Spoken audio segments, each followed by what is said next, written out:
everyone, it's Miss Jerry, and today I'm going to be reading It's Great to Be Kind. Here's the front cover. Here's the spine. Where's your spine?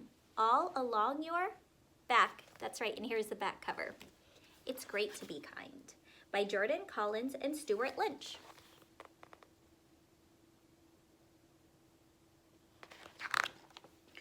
Roar! Good morning, class, the lion said. The children laughed. They knew it was just their teacher, Miss Clayton, in a costume. Welcome to dress-up day, Miss Clayton said in her regular voice. Please take turns telling us about your costumes. Oh, there's so many costumes. There's a bird, a cowboy, a flower. Miss Clayton's a lion.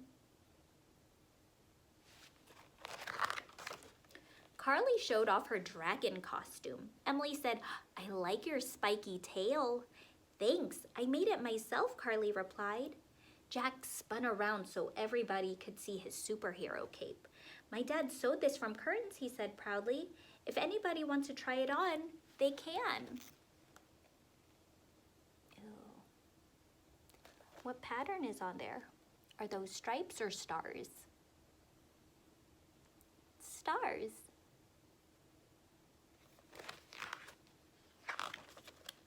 Connor went next. He put on a golden crown on his head. I'm a king, he said. I know all about kings. That's a fabulous costume, Connor, said Miss Clayton. Thanks, said Connor. He thought to himself, I'm going to love being a king. Kings are in charge of everything.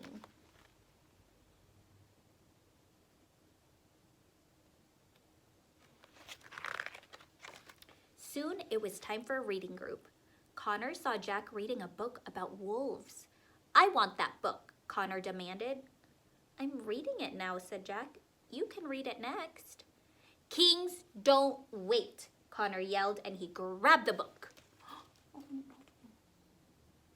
That's not very kind.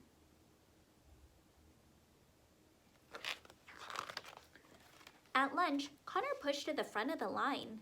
That's not fair, said Emily. Go to the back. I can do what I want. I'm a king, said Connor. He raised his head in the air and ignored his friends. No.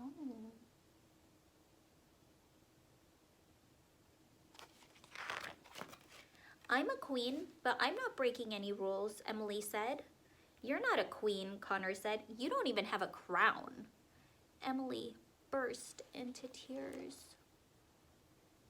Why do you think she's crying?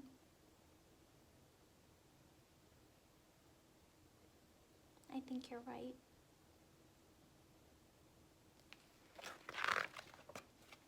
It's okay, Abby said. I think your costume is beautiful, even without a crown.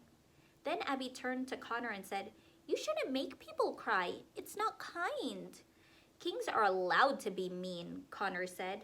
Still, he felt bad as he watched Emily wiping her eyes.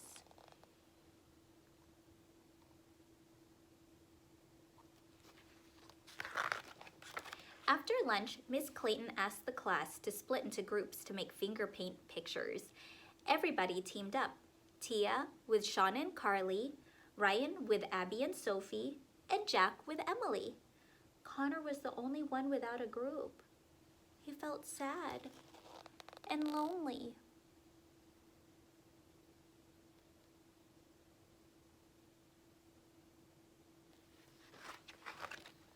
Connor, you can work with Jack and Emily, Miss Clayton said. Why didn't you pick me? Connor asked Jack and Emily. I thought we were friends. We are friends, Jack said, but you're not being very kind today. I'm just doing what a king does, Connor said, frowning.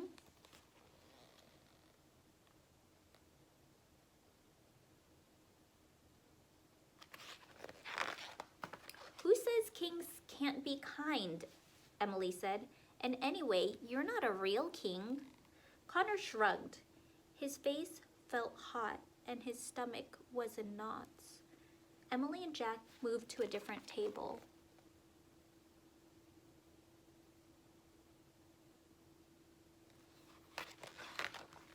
Connor realized He'd been unkind and bossy all day. He'd hurt everyone's feelings pretending to be a king. Now he felt bad. His friends were upset with him, and he had nobody to play with. Dress-up day just wasn't fun anymore.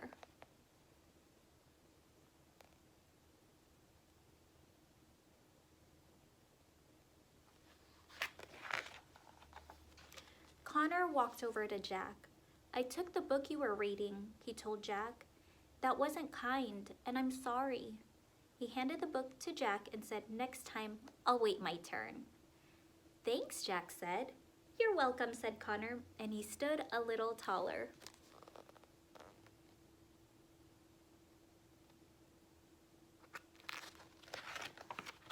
Then Connor found Emily. "I shouldn't have made fun of your costume." "I'm sorry," Connor said. "This is for you." He gave his crown to Emily. Emily clapped her hands with delight. "It goes with my costume," she said as she put it on. "Thank you. You're the kindest king in the whole world." Oh, that was so nice of Connor.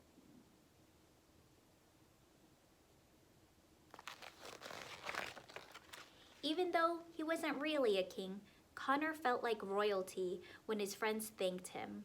No costume could make Connor feel better than this.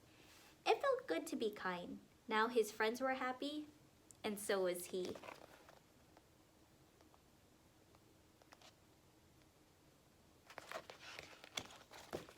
The end.